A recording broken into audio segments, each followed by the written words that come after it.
monsieur, on peut faire une pause avec Maxime? D'accord, mais ne vous éloignez pas trop, hein.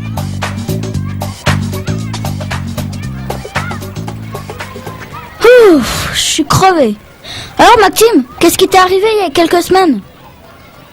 T'avais promis de me raconter. Oh, j'ai pas très envie. Allez, s'il te plaît! Bon, ok. Je rentrais tranquillement de l'école. J'étais plus très loin de la maison. Quand tout à coup, je me suis senti tout bizarre. Et bam, je suis tombé par terre.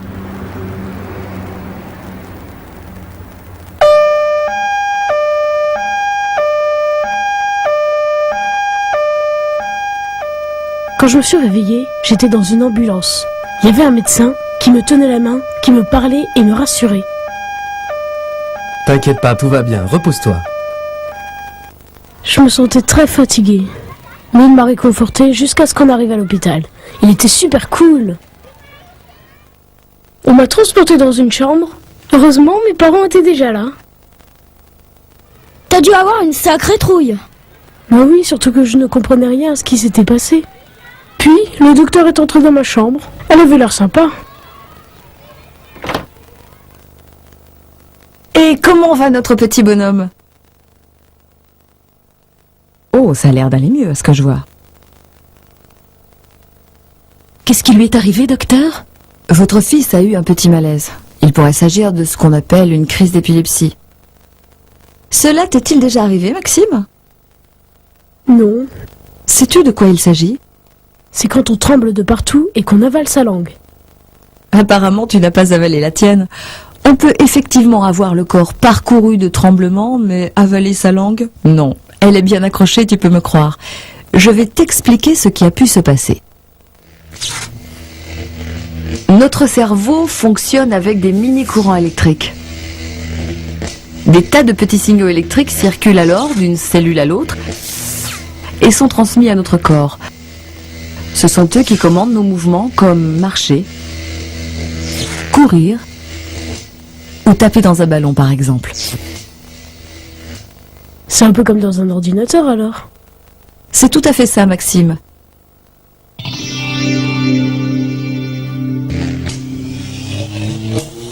Mais il arrive parfois que les signaux s'emballent comme s'il y avait un court-circuit ou un orage dans le cerveau. Tu perds alors les commandes de ton corps. Il peut être parcouru de secousses sans que tu puisses le maîtriser, et tu peux perdre connaissance. C'est ce que l'on appelle faire une crise d'épilepsie. Ne vous inquiétez pas, Maxime va bien. On va juste le garder un peu pour procéder à quelques examens. Ils permettront de déterminer la cause de cette crise. Et maintenant, Maxime, es-tu prêt pour un voyage dans les profondeurs de ton cerveau? Ok, pas de problème, mon capitaine.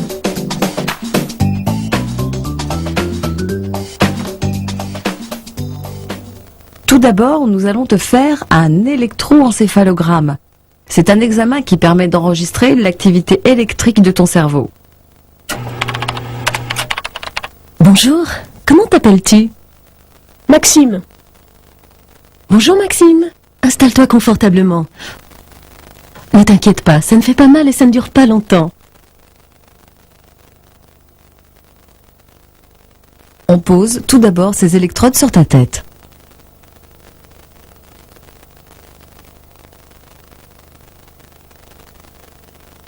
Oh, on t'a mis ces machins. Ça t'a fait quoi?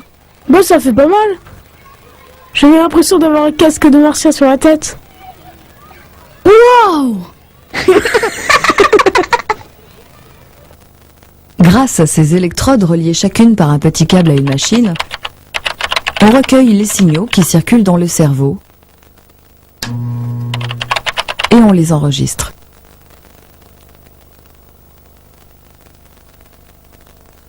Ces signaux apparaissent sous forme de tracés. Ce sont eux qui permettent de détecter d'éventuelles anomalies sur tout le cerveau ou simplement sur une partie. Et ils ont détecté quelque chose sur ton cerveau? Oui, de petites anomalies électriques. C'est comme ça qu'on a confirmé que je faisais des crises d'épilepsie. Et maintenant, Maxime, nous allons te faire une IRM.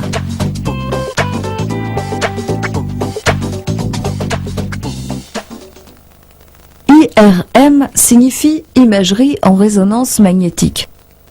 C'est un petit peu compliqué à expliquer, mais c'est un examen qui permet d'obtenir des photos de ton cerveau en quelque sorte. C'est bizarre comme machine. T'es allongé sur une table. Derrière toi, t'as comme un gros tube. Tout à coup, la table coulisse lentement pour que ta tête rentre dans le tube. Tu ne dois pas bouger d'un poil et tu entends de drôles de bruits tout autour de toi.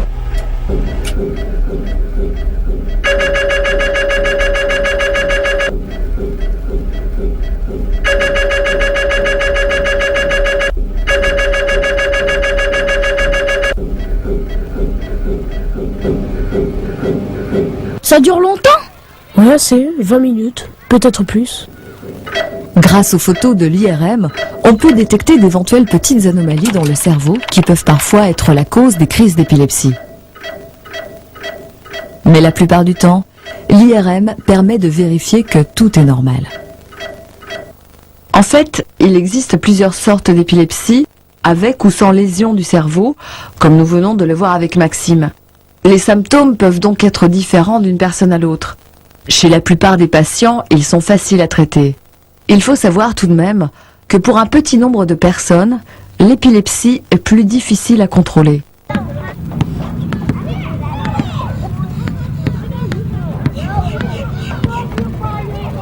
Eh ben dis donc Maxime, c'était voyage au centre du cerveau ton truc. Et au fait, elle est pas contagieuse ta maladie? Mais non, c'est pas contagieux. Qu'est-ce que t'en sais toi? Eh bien, figure-toi que moi aussi j'ai fait des crises d'épilepsie.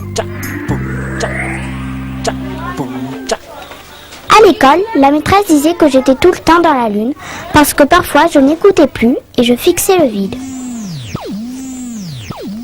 Le pire, c'était que je ne m'en rendais même pas compte. Après m'avoir fait les mêmes examens que Maxime, les médecins m'ont dit que je faisais des absences. C'était comme si j'étais ailleurs. Oh là là, elles sont pas rigolotes vos histoires. C'est embêtant, mais maintenant que je prends des médicaments, ça va beaucoup mieux. Et les médicaments, il faut les prendre tous les jours. Tous les jours? Pendant toute ta vie? Non, le plus souvent, quand on grandit, les crises s'arrêtent. Et moi, on m'a dit que quand je serai grande, je n'aurai plus besoin de prendre de médicaments. Tu ne peux pas faire tout ce que tu veux alors.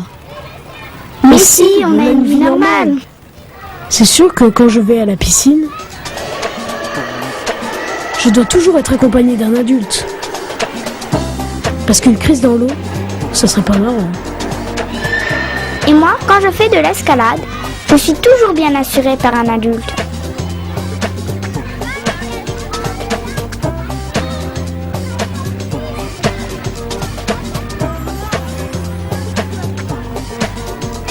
Hé, le prof de gym. Et alors les enfants? Elle est drôlement longue cette pause. Vous savez pas monsieur, ce qui est arrivé à Maxime? Non? Quoi? Il a fait une crise d'épilepsie et... Je sais, je suis au courant. Mais tout va bien maintenant, n'est-ce pas Maxime? Et pour toi aussi Léa, hein? J'ai moi-même connu en colonie de vacances une fille qui était épileptique. Qu'est-ce qui lui arrivait? C'était différent des crises de Léa et de Maxime.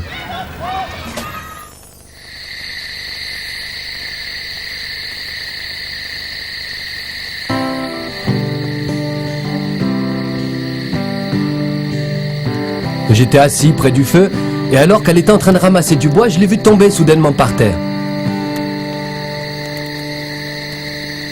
Elle ne pouvait plus parler, et elle avait des tremblements sur la moitié de son visage et des secousses dans son bras.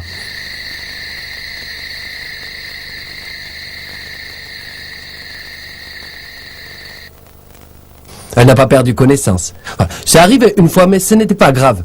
Ce jour-là, elle avait simplement oublié de prendre ses médicaments. Bon alors, vous venez jouer maintenant ? On arrive.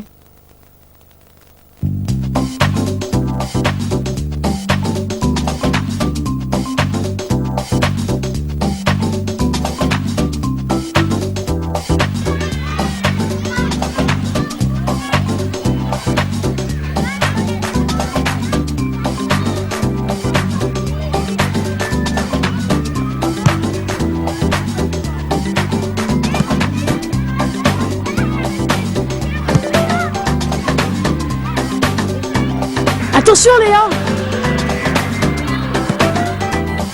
Bravo Léa, t'es une championne! Ouais, pas si mal ma petite.